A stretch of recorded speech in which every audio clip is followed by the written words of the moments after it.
Be since then there will be no time, I wanted simply to thank the presenters for the presentation. I wanted also to express my thanks to Martin. If Martin was not helping in the organization of this event, being there in Tel Aviv, this event was not going to happen. Because I knew already I couldn't be there, so I wanted to express my thanks to Martin publicly. And that's all. I will be here until then. Presentations. And thanks a lot for the great papers. I will comment them more since we don't have time in writing when I will receive them. Thanks again. Thank you, Paolo, for also organizing all this and this giving new impetus to the interest group, to help us to see interest group activities here at Jerusalem as a research forum, which I consider a good idea, and also see that it can work out if in this kind of event conferencing mode for some time, and I'm sure that universities, but also possibly ESIL, will consider whether and how to do that in the future. It at least is a possibility to get people to the fore, which otherwise could not be there.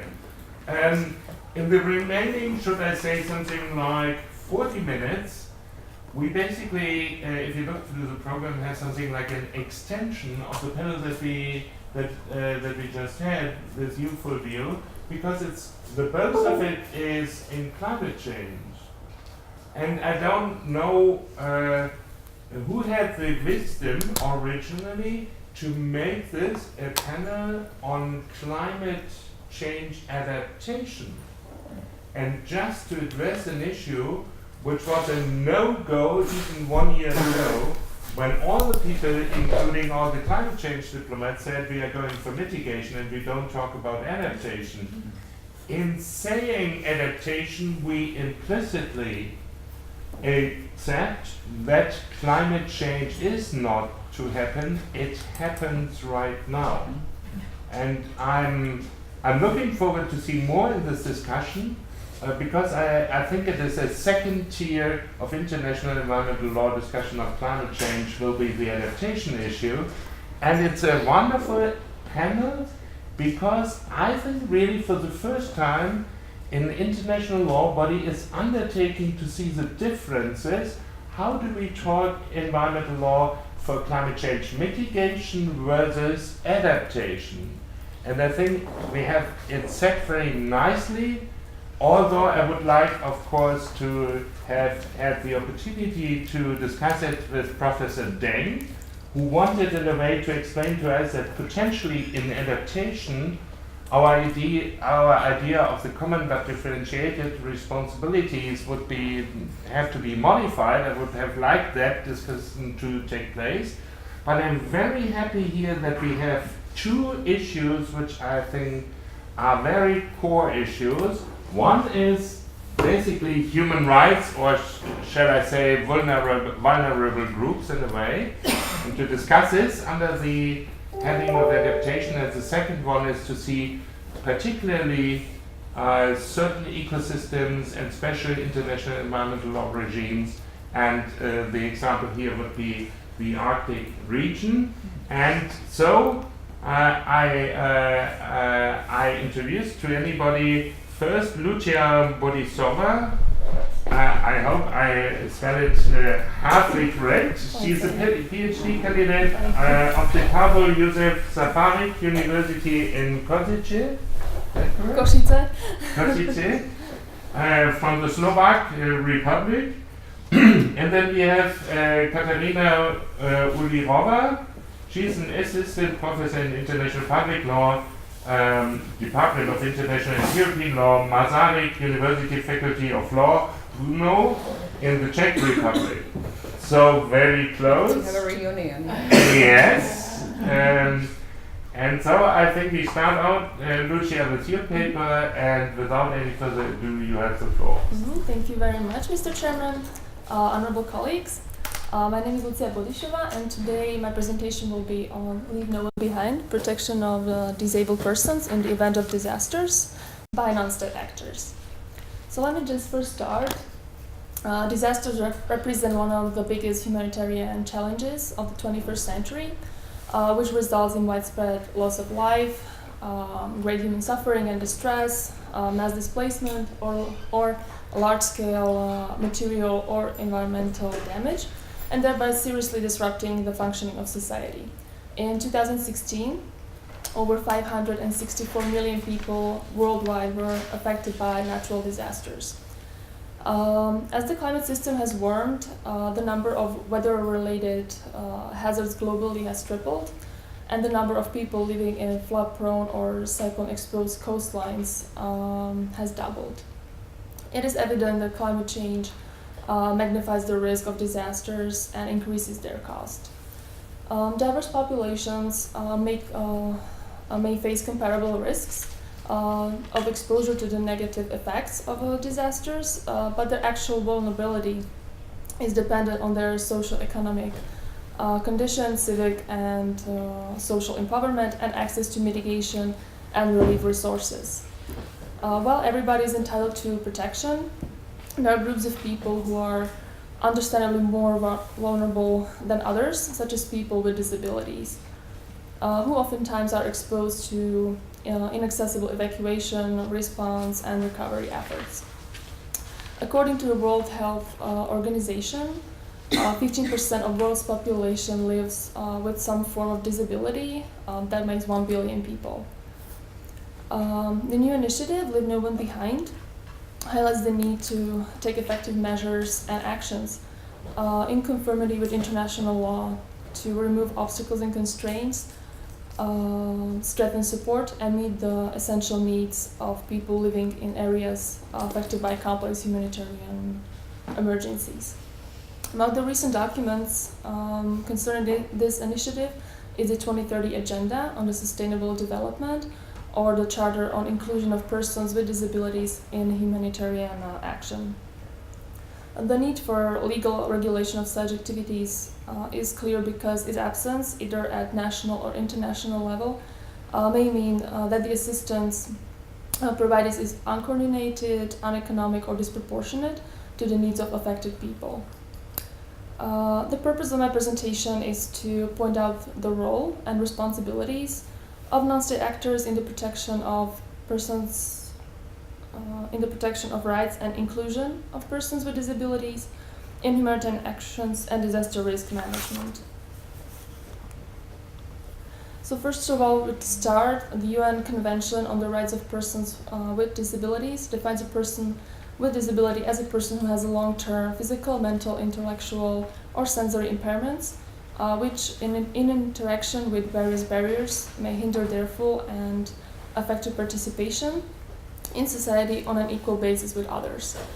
Some of the main barriers preventing persons with disabilities from obtaining aid during and after disasters are linked to the lack of accessible information on humanitarian services and the difficulty in accessing those services.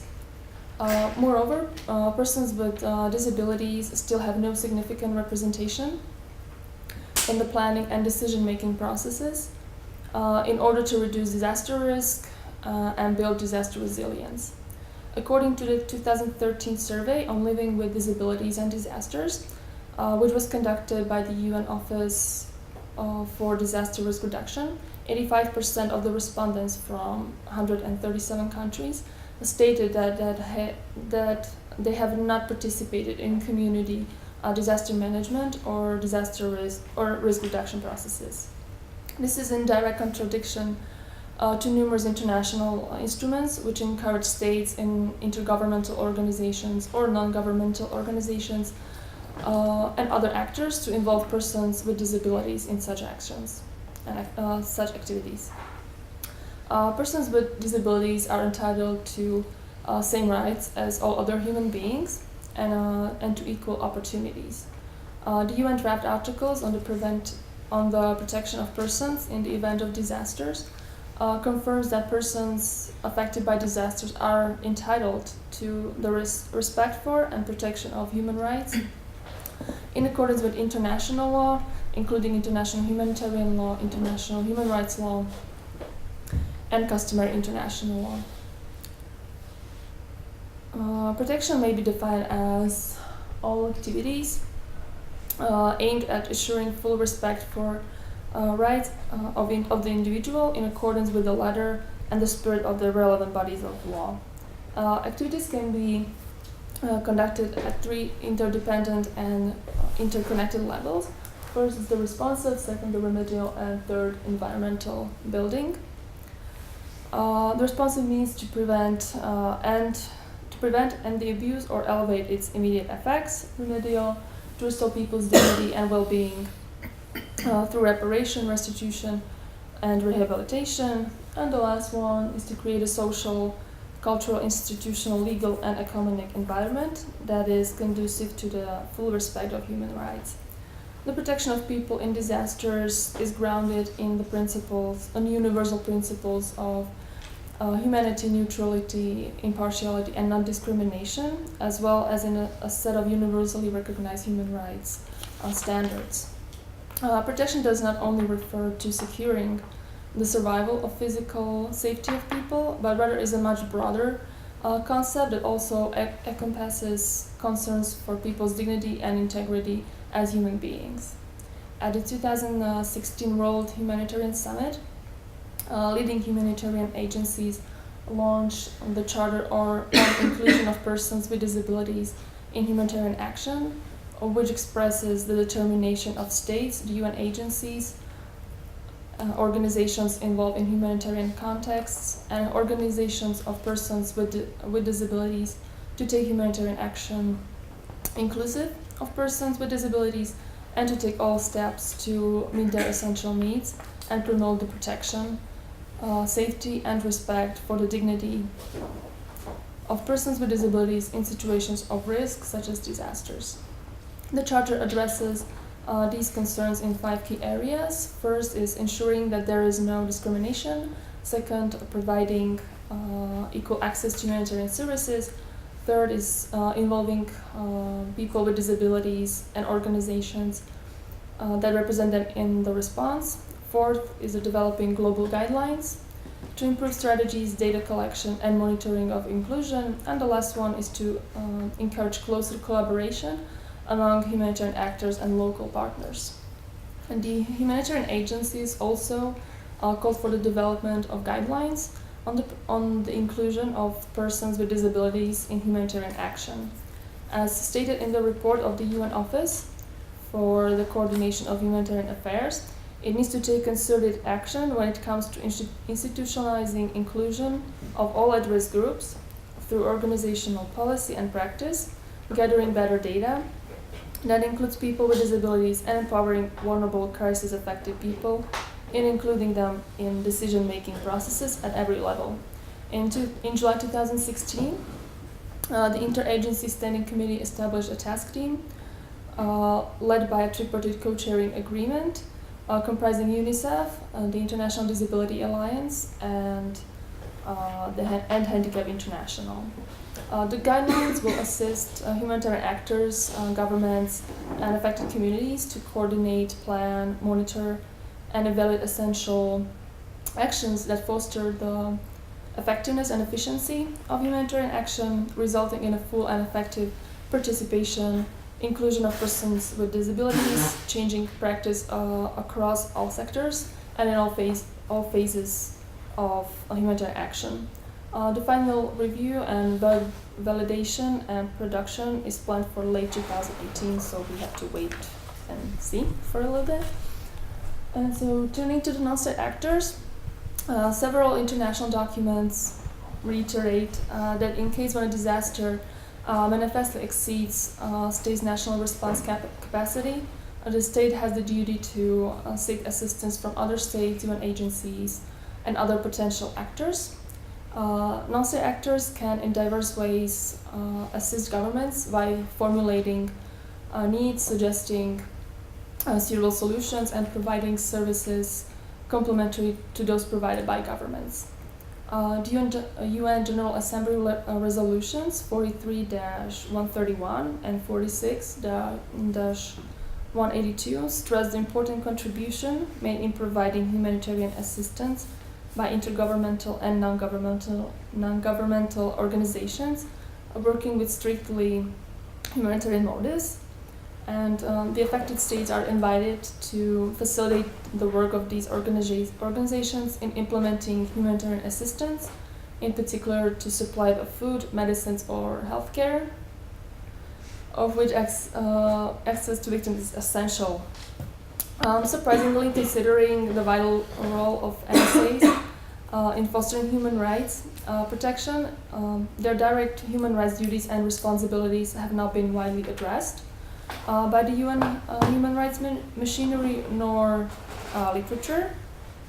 Since we're a bit tight on the time, I will skip a little bit, and I will address the most important or key actors in this area, and those are International Disability Alliance and Global Action on Disability Network, also known as the GLIDE network.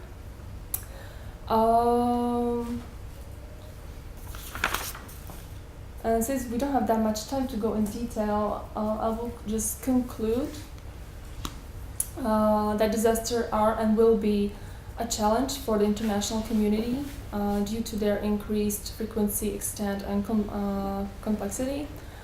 Persons with disabilities are still experiencing numerous barriers when invoking their human rights during or after disasters, despite the fact that numerous international documents address the need to include persons with disabilities in disaster risk management. They still have no significant representation in the planning and decision-making processes. The initiative Leave No One Behind was adopted to take effective measures and actions to remove obstacles and constraints, strengthen support, and meet the special needs of persons with disabilities affected by disasters. The 2030 Agenda on Sustainable Development Goals, Charter on Inclusion of Persons with Disabilities in Humanitarian Action, or the upcoming ESIL guidelines represent the international will to enhance the protection of persons with disabilities in the event of disasters. States increasingly rely on us-state actors to provide essential services due to a lack of their own resources, weak government structures, or because NSAs are simply closer to affected communities and better placed to provide assistance. However, the NSA's direct human rights duties or responsibilities have not been widely addressed by the human rights machinery nor in literature. The International Disability Alliance and the GLIDE network are key actors in the protection of rights of persons with disabilities and in involvement of disaster risk management. At this point, we are lacking sufficient data which would illustrate how our NSAs protecting persons with disabilities in the event of disasters. And in the future, I believe we shall expect better representation of the needs and activities of persons with disabilities in the event of disasters. I would like to thank you for your time, since I cannot go too much detail due to time. Thank you very, very much also for effective time management. And now we get from a specific type of persons, so people with disabilities, to a certain vulnerable ecosystem and international regime. And so Katharina, you have the floor. Thank you very much. And I think we reached afternoon by now, so good afternoon everyone. It's been a very inspiring morning, so thank you for your contributions. And thank you to the organizers, to Professor Farah, who is virtually with us, I guess, and to Martin, who is physically with us. It's nice to come to the warmth of Israel to speak about the unsettled warming of the so far still frozen Arctic. And well, the Arctic is actually an increasingly important region which is faced with major challenges. For example, Emerson claims that the Arctic is in the center of issues that will, I quote, challenge and define our world in the 21st century, including energy security, which is addressed poorly by some, the struggle for natural resources, climate change, and the remaking of global trade patterns. And the consequences clearly will be felt far below the Arctic region, or in words of former US State Department's special representative for the Arctic, Robert Papp, what happens in the Arctic does not stay in the Arctic. So another researcher, this time a polar researcher in Cambridge, Wadhams, actually knows that, I quote, "We have created an ocean where there was once an ice sheet, this being man's major achievement in reshaping the face of his planet." And he actually pictures a scenario for 2035 when the Arctic sea beds will melt and release massive methane plumes that are over 20 times more effective in raising global temperature than all the carbon dioxide we have focused on so far. So, as also Andrea Nolkemper puts it, I quote again, "International law facilitated and legitimized the policies leading to these consequences," end of quote. Yet, Wadhams vests some hope in international law, together, it seems, with the program or poster of this event, which too notes that international law has enormous potential to address these issues. So what are these issues in and for the Arctic? Well, actually, I'd like to thank to the chair for a nice introduction. I also have to say I was put into the panel, so my talk is not directly on adaptation, but of course it's part of it. But I will address mainly, briefly, the role of international law in the context of environmental protection, climate change, and sustainable development. When it comes to law, obviously there is no time and space to discuss all the relevant law. There are a lot of legal regime. Suffices to say that actually the Arctic is based on fragmented international law, both hard and soft law mechanisms, and domestic law. And several regimes therefore interact and sometimes complement and sometimes are at conflict with each other. In addition to environmental protection, of course, human rights law, namely also with regard to indigenous peoples, and clearly the law of the sea.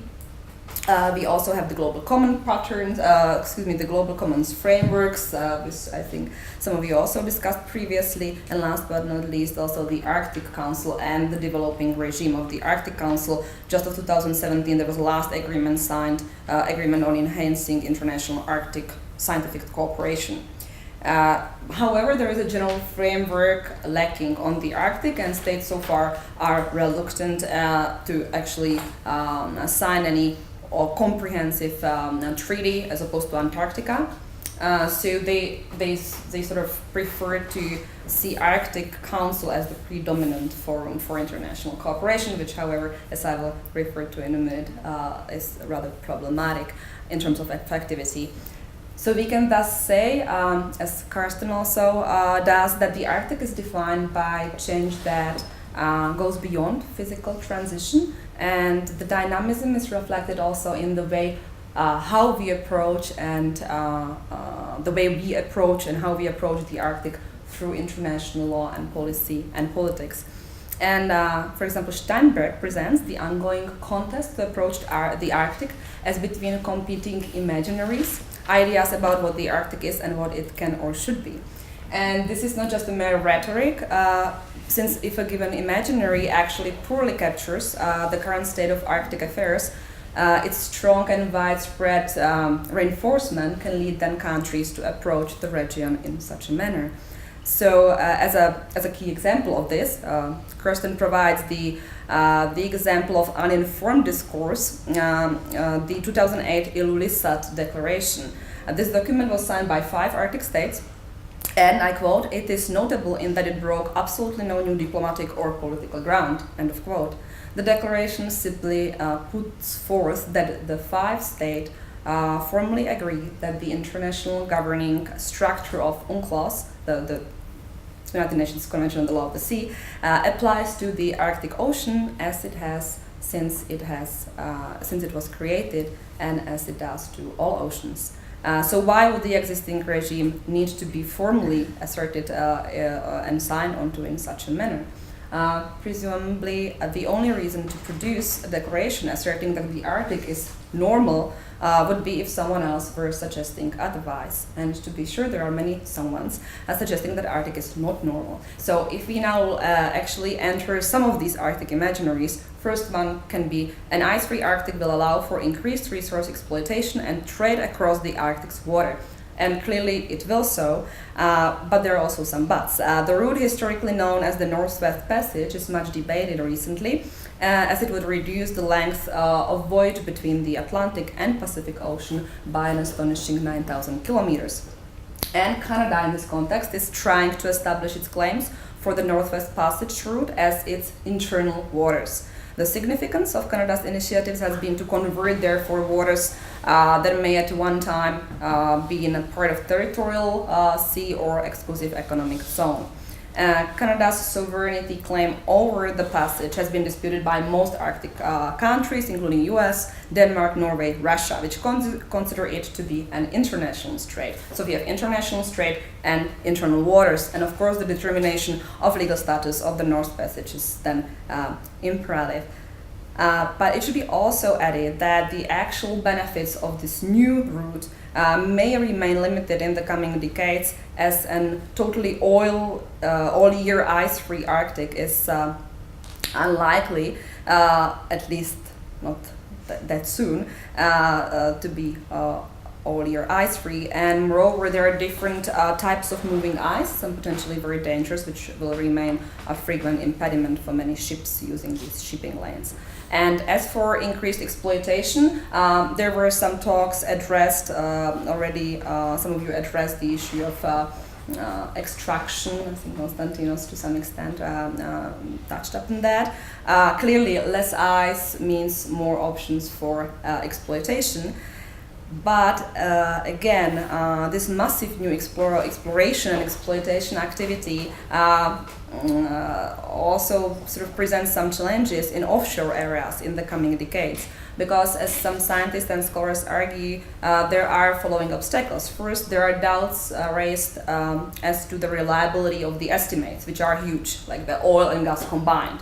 Second, technology, as was also addressed, is still inadequate to build necessary floating production structures and tools to drill for oil and pipelines that can deal with the tough conditions in many offshore areas. And also the drilling, as Konstantinos was mentioning, is rather costly. So third, the costs of offshore exploration may be prohibitively high, requiring unrealistic, although not wholly impossible, oil price to make the production profitable.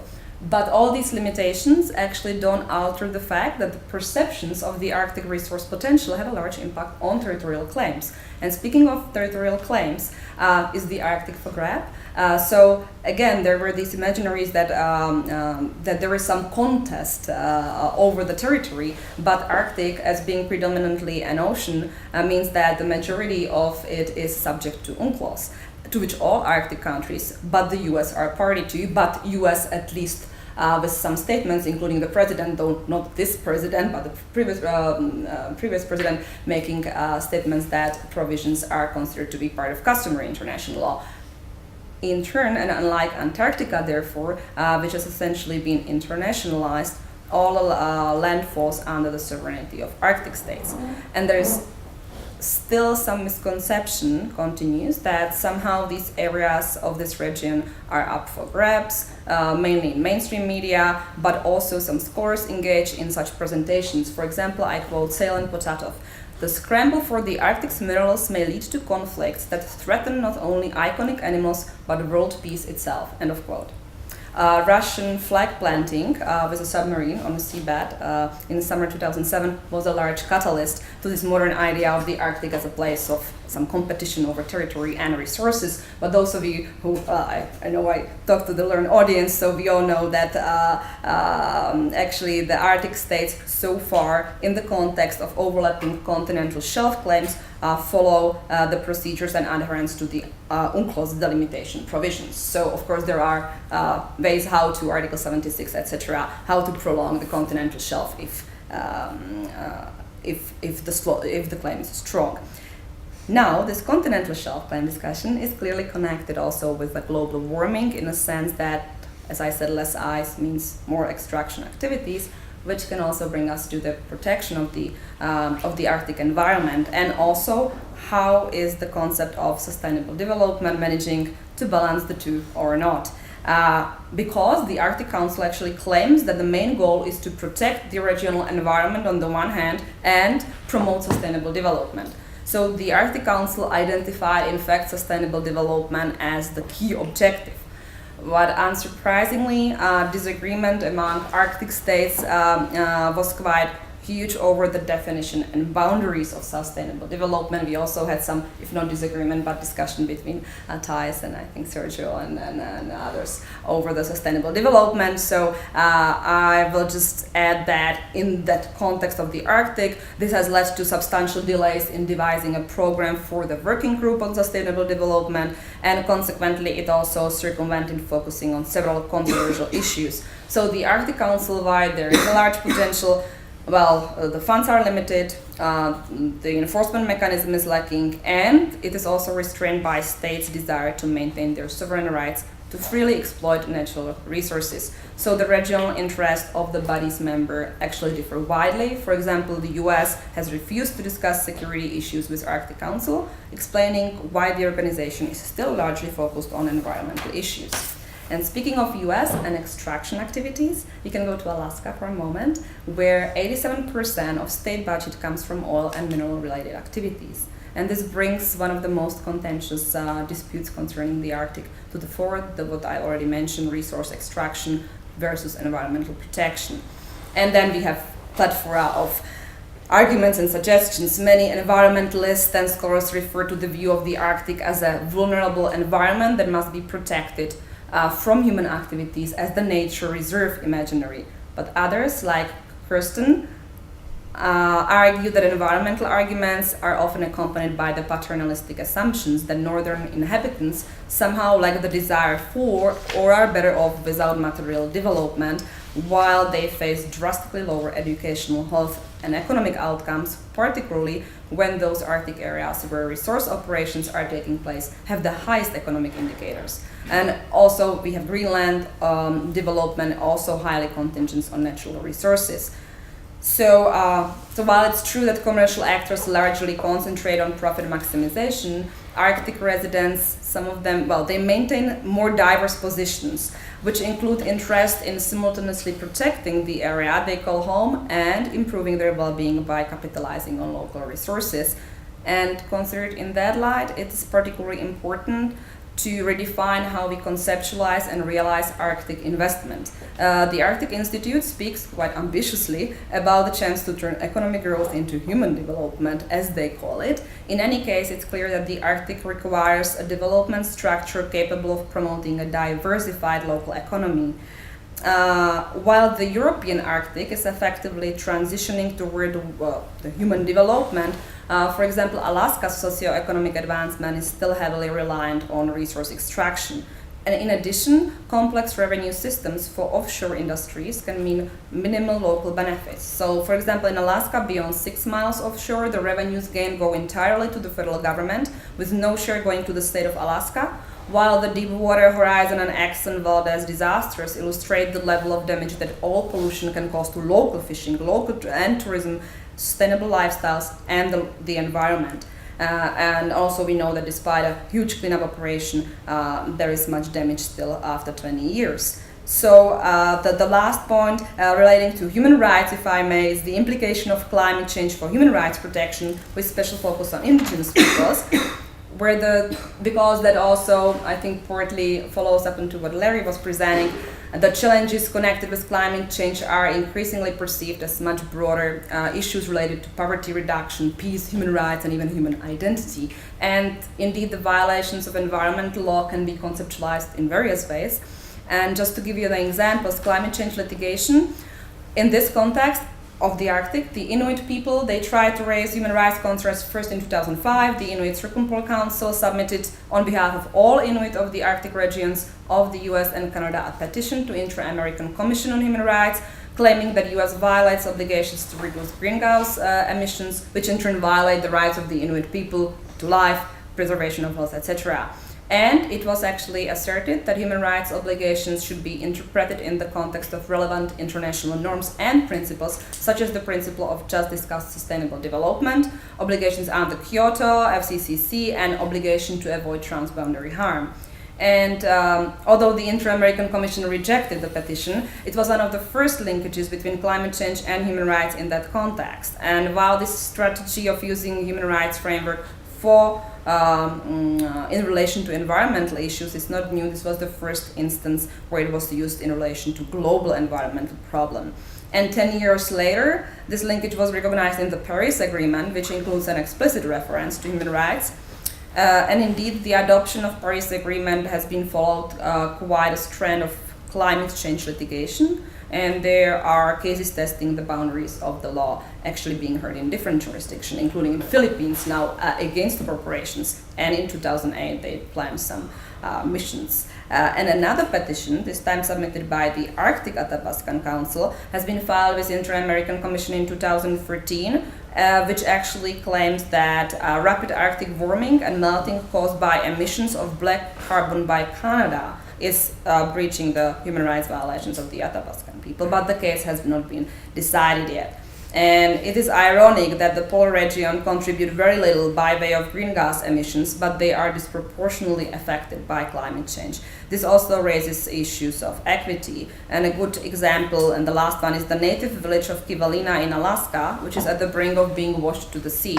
It will have to be relocated at about the cost of 100 million US dollars. It's not clear who will pay for the relocation. The legal action brought by the village of Kivalina against several utility companies failed in the US District Court for Northern District of California.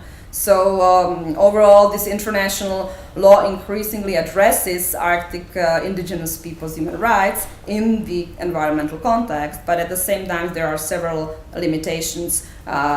There are, after decades of debate, only Norway and Denmark are actually parties to Indigenous and Tribal Peoples Convention under ILO, and the UK and the UN Declaration on the Rights of Indigenous Peoples is actually not legally binding anyway. Russia is not party to, Canada and US voted against in the General Assembly. Second, even if indigenous people have permanent participation in the Arctic Council, they don't have any voting rights. And third, they still have very vulnerable position, as can be seen, for example, by Russian government's immediate decision to suspend the work of the Russian Association of Indigenous Peoples of the North. So, to conclude, this was a brief analysis of the Arctic, which doesn't, of course, pretend to do fully justice to the many complexities of the region, but I hope I just helped to explain or highlight rather a couple of key regional issues, and this is also still a work in progress. Thank you for your patience. I know that I went over the limit. Thank you very much. Time management also. We are standing in between lunch and presentations, but there's still, I think we should take something like 2 or 3 questions. You had one, is it? Thank you. I just want to make 2 comments on your presentation. No, it's one and one. I found it very interesting.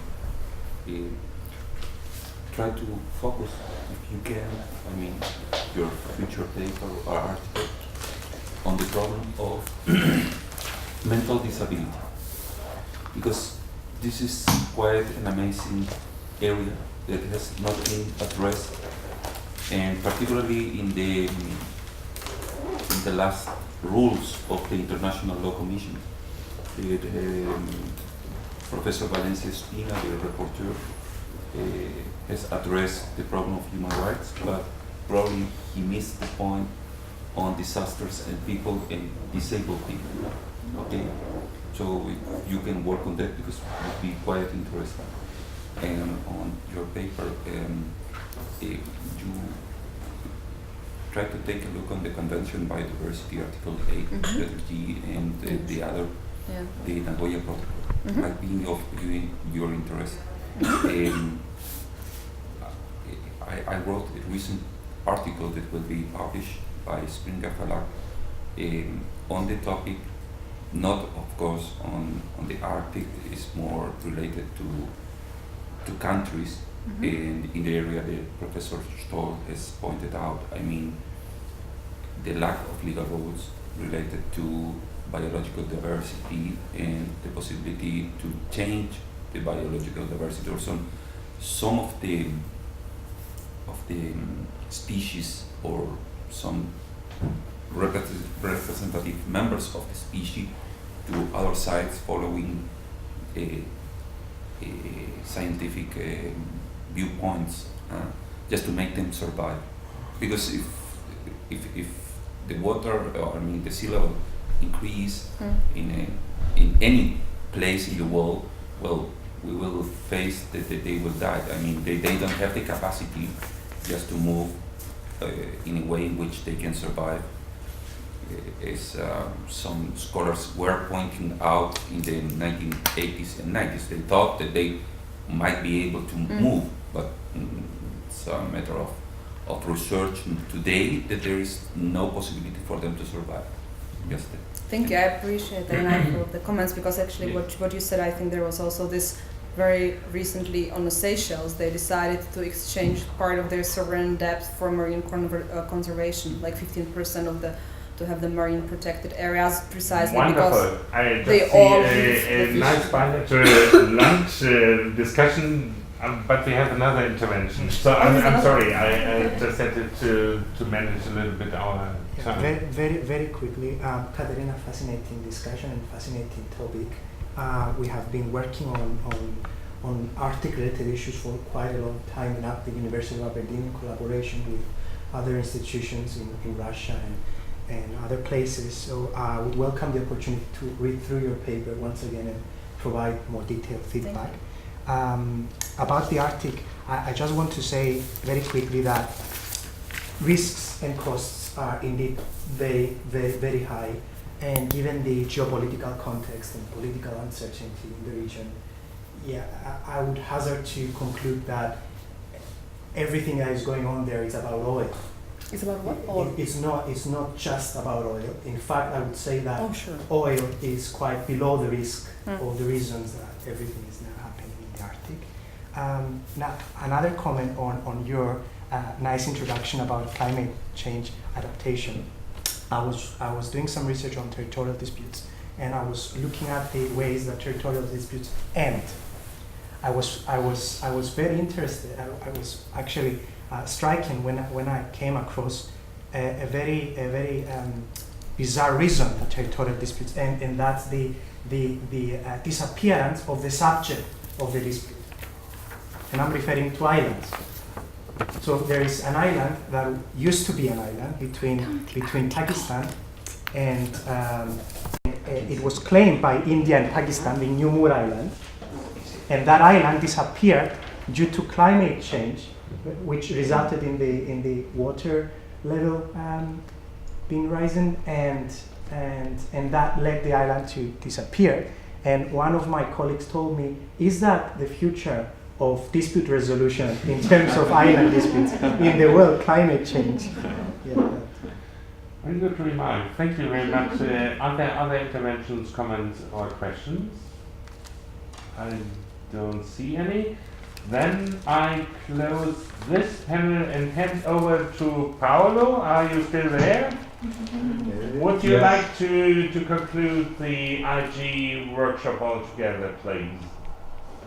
Yes, it was great to hear all the presentations, and I look forward to proceed with the work. The papers were very various and very complementary, so I appreciate really the engagement. Even in the question and answer, it was great. So I really thanks everyone, Peter for remaining, and Fulvio as well for being still here with the panels. Thanks a lot to everyone. And I just want to remind all the participants of the interest group that there will be the conference still. Now you have the lunch, unfortunately. And then you have still the conference today and tomorrow. So as participant of the interest group, you can still attend fully the conference available. So please do that in my behalf. And also, please let me know if you want to proceed further with the papers. It's one of the topics I wanted to understand. I didn't receive a full papers. Do you think that 2 or 3 months time would be for the majority of you a reasonable time for submitting the full paper, or it would be too short? So let's raise a hand for those who is enough. 3 months. 3 months is good. Yeah. Okay. So thanks for that, and I thanks again Martin for the help there, and the European Society and Hebrew University. I can see that you have even the video camera, so it's a fantastic service. Thanks also to the person there responsible for that. And again, I think I will take a nap now, since it's 6 a.m. here for me. I have department meeting at 10 and then 6 hours of classes this afternoon. So I wish you really the best for the continuation of the conference, and look forward for our next meeting to meet you all in person. Thank you very much. Thank you. Bye.